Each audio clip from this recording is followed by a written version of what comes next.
Hi, everyone. Thank you for joining today's session.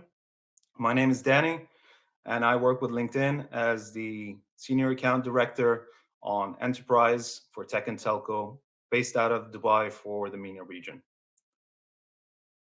I've been working at LinkedIn for over 7 years now, handling clients mainly in the B2B space. But before that, and over my 16 years of experience, I worked in media and advertising. And I have had the opportunity to work with all sorts of clients from B2B to B2C, startups to enterprise. And one question that always keeps on reoccurring is how can we identify the right target audience for our business? So today, I'd like to share with you a few tips on how you can go about building these segments so that you can scale your business further and do it more efficiently.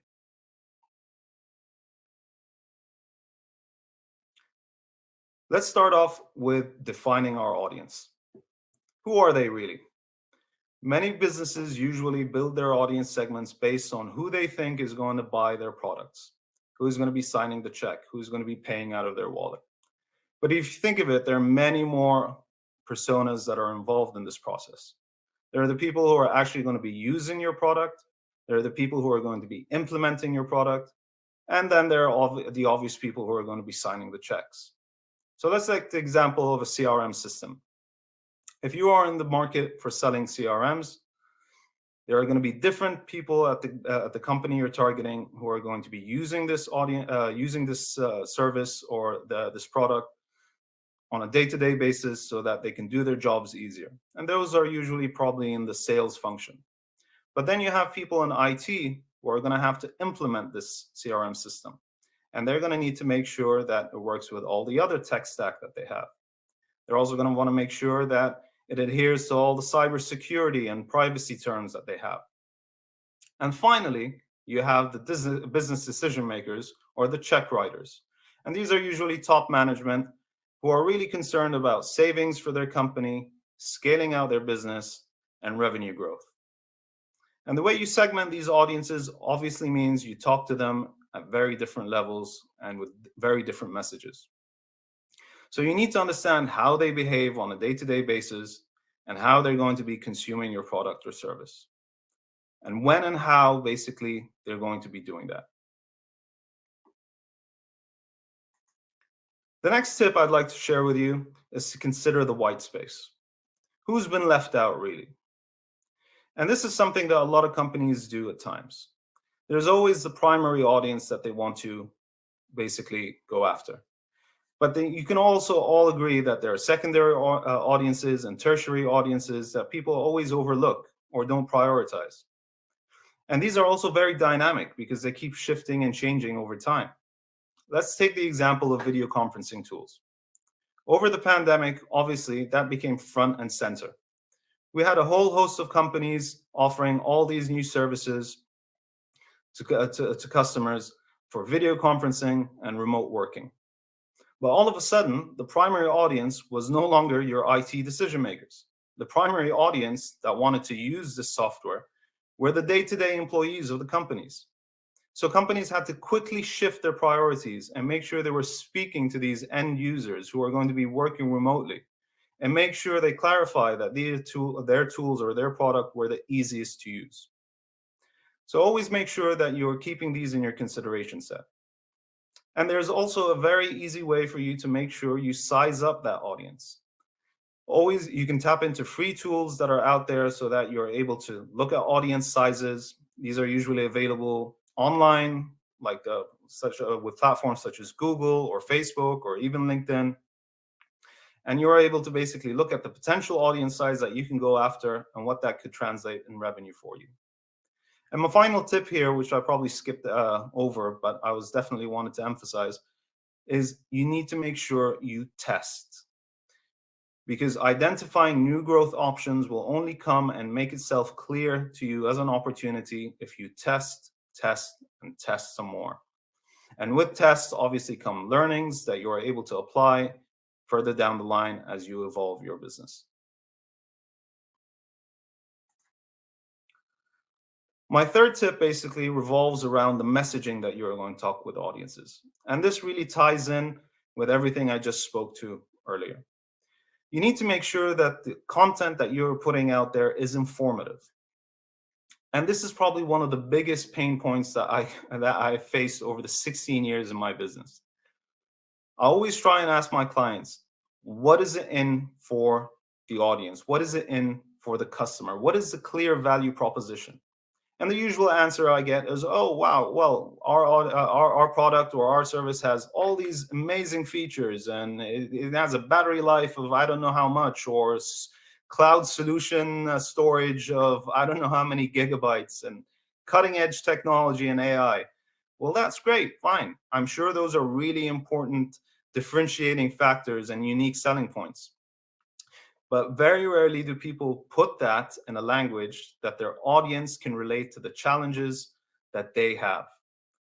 All the members and clients that you are trying to go after and target have specific day to day challenges and problems that they are trying to solve for. If you're able to make sure to communicate how your product and service solves for these challenges, then you are more likely to get the engagement that you need and the results that you want. So always make sure to be informative with your content. Try and put the audience first. Always also try to find out what topics are currently resonating in the market. There are a whole host of tools out there. The easiest that comes to mind is Google search queries or Twitter trending hashtags. Let's take the example of the most recent example, the hype with blockchain and Bitcoin and what's recently transformed to NFTs. If we look at our platform today on LinkedIn, we can see a clear spike in the topics and those topics that I've just mentioned. But I can assure you that a week or two down the line, that's definitely going to fizzle out and something else is going to be top of mind. Making sure you're on top of that and that you understand what's currently trending out there also makes it easier for you to resonate with the audience because you're providing timely information that they need at the moment. And last but not least, never discount the skills and interests that they have. Think about the language you're going to use with an IT professional who's probably very well versed in programming languages and cybersecurity and who's extremely technical versus someone who's working in sales and marketing that looks at a very different set of acronyms and language that they use in their day-to-day business. Making sure you embed that language in your messaging is going to increase your chances of you resonating and engaging with that core audience. That's going to be key for your growth. And last but not least, always try to understand how your audience is going to buy your product or service. There are different products and services out there that take different time ranges from all the way from selection through to renewal.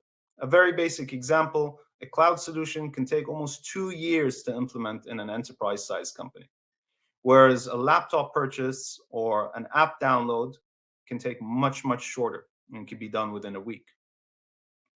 So understanding who's involved in that purchase, in that process and that purchase funnel, and at what stage, and what's the key information that they are looking for at that phase is going to be critical and crucial for you to make sure that you resonate with the audience and get them through to convert for you. Don't forget about your after sales opportunity as well. Many of the clients that are out there always overlook this important and critical stage, especially when it comes to enterprise grade software and solutions. Companies spend a good portion of the purchase funnel considering renewals and how, if any, they're going to replace their solutions either by upgrading or by just sticking with the solution they currently have. So making sure that you also articulate how you're able to support your customers with the after sales journey is something that's going to be very important when it comes to the selection and shortlisting of products and services from your company. So if I wanted to wrap it all up for you today, there are 4 basic points that we discussed.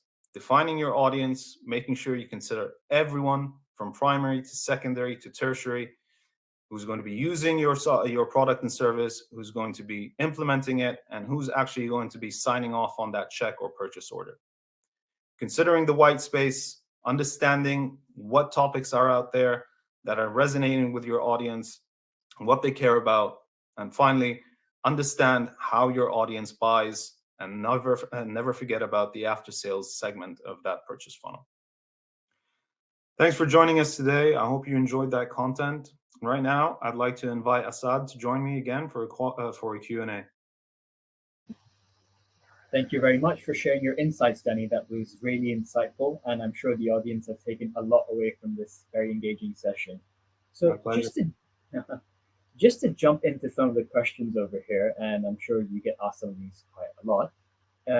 In terms of advice for founders who need a low-cost way to segment their audience, what would be your way of going about suggesting some things that founders can do this?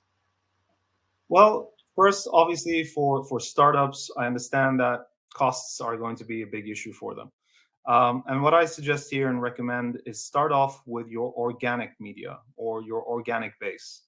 Look at all the different social platforms that you have. Try and build out an organic or an owned media platform from the current users and followers that you have. Try and look at those at the beginning. See what's working with them. See what sort of broad segments you can make out of them. And after you sort of exhausted all those different channels, which can be on social, but can be through your website, your website analytics as well, um, try and start expanding from there. And you don't really need to start big. If you're going to start testing at the beginning, then you don't need significant budgets to do that. A general test would take maybe around 4 weeks at best. And if you're looking at a single market with a specific niche audience, then we're talking about, not such a large number not such a huge amount of investment. So, like I said, I would start with my own in my own backyard, basically, and look at the owned media platforms that I already have. Top stuff. And it's interesting that you mentioned segmentation there because that ties in very nicely with my next question as a marketer myself. How would you say once you've cleared the first hurdle, you've identified and done the segmentation, you've got a funnel, but then how would you advise founders to then proceed to plan and build a marketing campaign based on the segmentation exercise? Well, you always need to start off with your objectives, right? And I love how you also mentioned that making sure that you look at the funnel. One of the biggest mistakes that a lot of companies do is they jump into the most immediately satisfying campaigns or messaging that they're able to sort of communicate and get out of the way, and that's lead generation or conversion based advertising. Performance based marketing or advertising is always great to get your lowest hanging fruit. What essentially is going to happen when you go out with that type of messaging and advertising from the get go is that you're going to convert those in the market which to some extent have already been in that part of the funnel and we're already considering a that type of solution or service, but that very quickly fizzles out. And what you need to do is have a short term, but also a midterm and a long term view of how you're going to communicate with these different segments that you have finally identified. Always keep in mind that not everyone is in the same part of the funnel. Not everyone is dying to buy right now. Some might need more information. Some might need more nurturing, and some might need just education and awareness. So, making sure you have communication at every level is going to be critical to make sure that you have a consistent pipeline feeding your sales team and being able to get consistent revenue throughout. Yeah, and it's always a bit of a trade-off, isn't it, between going for the quick wins or the low-hanging fruit, as you call it, as well as going for something more long-term. So it's always a Yeah. fine balancing act between that. So on the user persona front, then, what would you say are some of the common mistakes that keep getting repeated or that you've noticed that could be avoided?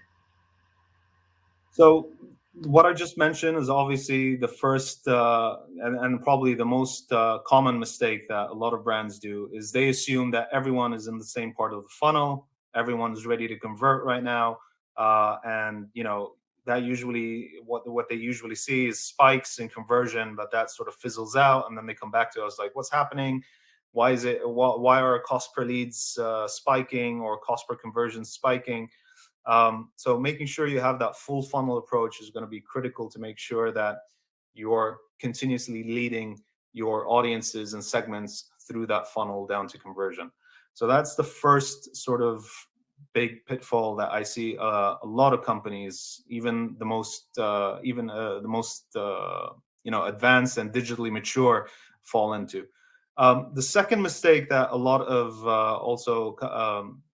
companies do when they are running their segmentation is they assume that there is a one size fits all sort of approach when it comes to digital advertising or to advertising in general.